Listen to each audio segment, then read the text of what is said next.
예, 우리 사람은 겉사람과 속사람이 있죠.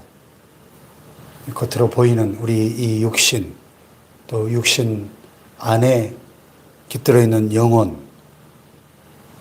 그런데 우리의 육신도 소중하지만 우리 육신 속에 있는 속사람, 우리의 영혼이 우리의 진정한 자하고 훨씬 더 중요하죠. 그런데 사람들은 이 속사람보다는 겉사람을 훨씬 더 중시하죠. 그래서 토요일 날 오전에 TV를 틀어보면 거의 모든 채널들이 다 건강 채널들이에요. 현대인들이 이 겉사람의 건강에 얼마나 관심이 많은지, 물론 건강이 중요하죠. 건강 관리 잘해야 되는데, 근데 우리 겉사람 못지않게 우리 속사람이 얼마나 속사람의 건강이 중요한가 하는 걸 생각하게 됩니다. 그래서 바울이 고린도전서에 그랬죠. 고린도후서에 우리 겉사람은 낡아지나 우리의 속사람은 날로 새롭다 그랬어요. 예. 그래서 우리는 겉사람의 모양이 아니라 속사람의 강건함을 더 중요하게 생각하며 살아가야 될 줄 믿습니다. 오늘 우리가 읽은 이 요한일서 말씀은 바로 그 속사람을 건강하게, 속사람을 단단하게 만드는 두 가지 기둥에 대해서, 진리와 사랑에 대해서 말씀하고 있어요. 진리와 사랑, 뗄 수 없는 관계죠. 이 본문 요한일서는 성경에서 가장 짧은 책 중에 하나인데, 사도 요한이 택하심을 받은 부녀, 즉 어느 지역의 로컬 처치, 지역 교회와 그 성도들에게 보내는 편지였습니다. 그 본문에서 이 진리와 사랑의 균형에 대해서 말씀하고 있는데요. 예.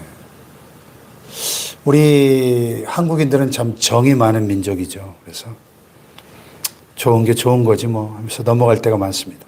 그런가 하면 반대로 어떤 분들은 너무나 옳고 그름만, 시시비비를 가는 데만 집중해서 주변을 차갑게 만들기도 합니다. 근데 오늘 요한 사도는 이 본문의 짧은 편지 속에 진리와 사랑이라고 하는 이 단어를 4번씩이나 반복해서 엮어놓고 있습니다. 여기 1절에 보면 진리를 아는 모든 자도,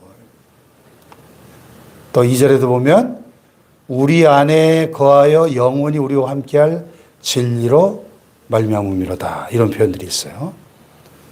또 하나님의 은혜와 긍휼과 평강이 진리와 사랑 가운데서 우리와 함께 있으리라, 이렇게 말씀합니다. 진리란 말이 참 많이 반복되고 있죠. 여러분, 사랑이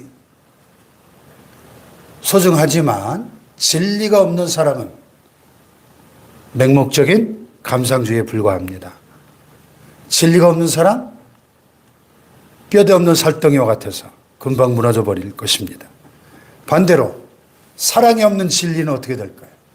사랑이 없는 진리, 차가운 비판이죠. 사람을 죽이는 율법주의가 되기 쉽습니다. 살 없는 뼈다귀 같아서 부딪히면 아프기만 합니다. 이 진리와 사랑은 마치 기차의 두 레일과 같아요. 기차는 2개의 레일 위를 달립니다. 한쪽 레일만 있다면 기차가 달릴 수 없겠죠. 신앙생활도 마찬가지예요. 진리와 사랑은 기차의 2 레일처럼 뗄래야 뗄 수 없는 관계인 것입니다. 한쪽에는 말씀의 진리가, 또 다른 한쪽에는 따뜻한 사랑이 깔려 있어야 천국까지 안전하게 달릴 수 있는 것입니다. 우리 교회와 성도 여러분의 가정이 이 진리와 사랑의 균형을 잃지 않기를 축복합니다. 네. 요한복음 1장 14절에 보면은 예수님의 성육신의 진리를 선포하고 있죠. 말씀이 육신이 되어 우리 가운데 거하심에 우리가 그 영광을 보니 독생자의 영광이요. 그 다음 뭡니까? 은혜와 진리가 충만하더라 그랬어요. 은혜와 진리. 오늘 본문이 사랑과 진리. 그렇죠? 예수님은 은혜와 진리가 충만했어요. 은혜만 충만했던 분이 아니고 진리도 충만했어요. 진리만 충만했던 분이 아니라 은혜도 충만한 분이었다는 것입니다. 은혜와 진리, 사랑과 진리의 이 균형이 오늘 우리에게 요구된다는 거예요. 아멘. 그래서 여기 3절에 보면 은혜와 긍휼과 평강이 하나님 아버지와 아버지 아들 예수 그리스도께로부터 진리와 사랑 가운데서 우리와 함께 있으리라. 이렇게 인사하고 있는 것이죠.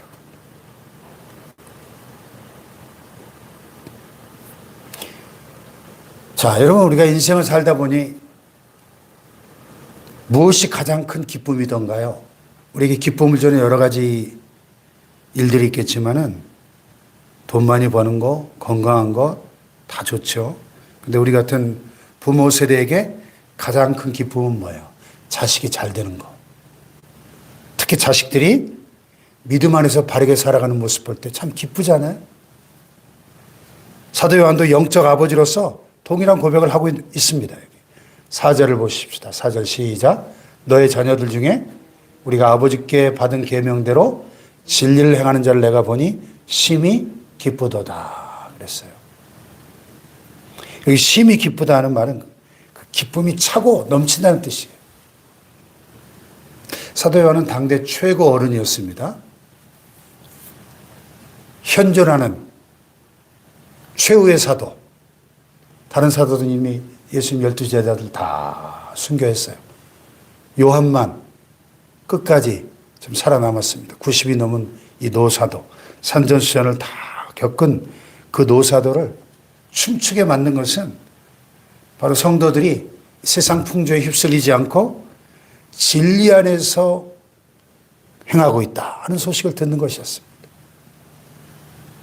사랑하는 여러분, 우리가 자녀들에게 물려줄 수 있는 최고의 유산이 뭘까요? 강남의 똘똘한 아파트 한 채가 아니죠.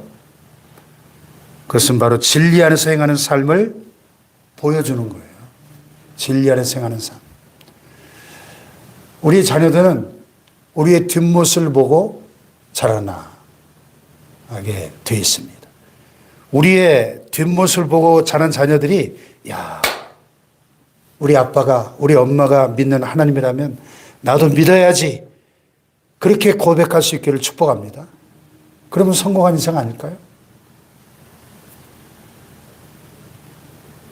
자, 그런데요 7절에서 갑자기 분위기가 확 바뀝니다. 사도 요한이 갑자기 아주 단호하고 엄격한 어조로 경고합니다. 7절 시작. 미혹하는 자가 세상에 많이 나왔나니 이는 예수 그리스도께서 육체에 오심을 부인하는 자라. 이런 자가 미혹하는 자요 적 그리스도니. 자, 이런 자들을 어떻게 하라고 합니까? 10절 누구든지 이 교훈을 가지지 않고 너에게 나가거든 그를 집에 들이지도 말고 인사도 하지 말라. 아주 단호하죠? 우리 한국 정서상 손님 접대 잘하는 우리 문화에서 참 야박하게 들릴 수도 있는 말씀이에요. 아니, 목사님 원수도 사랑하라고 했는데 집에 들이지도 말고 인사도 하지 말라뇨? 그 이유는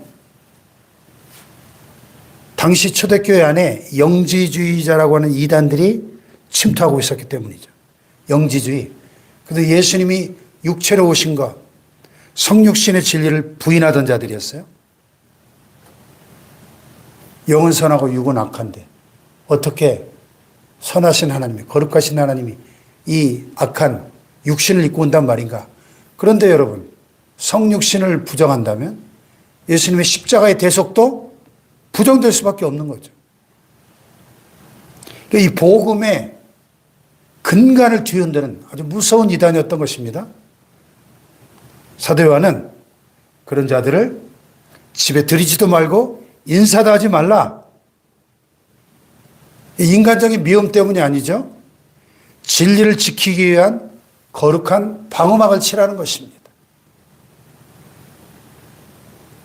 진리가 무너져버리면 교회는 무너질 수밖에 없는 거죠.